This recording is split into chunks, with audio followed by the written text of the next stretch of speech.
Сәлем достар, менің каналыма қош келдіңіздер. Бүгін біз грек салатын жасайтын боламыз.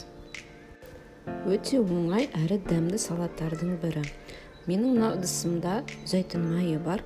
Осы майға бір шай қасық орегано қосамыз. Соусымызды осылай дайындап аламыз. Үккіштен өткізілген сарымсақ саламыз. Және көкөністерімізді өзіміздің ыңғайымызға қарап турап аламыз. Менде қияр және қызанақ.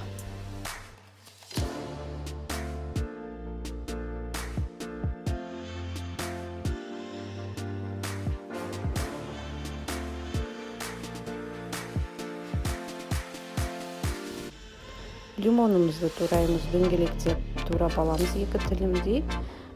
Және төртке бөліп салатымызға қосамыз.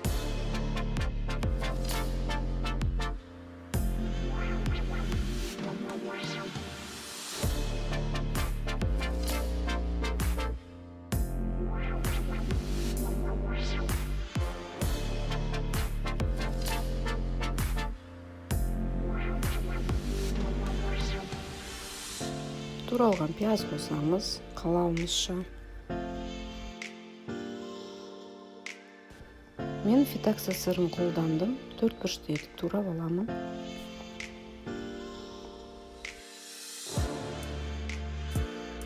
Бәрін жақсылап араластырып аламыз.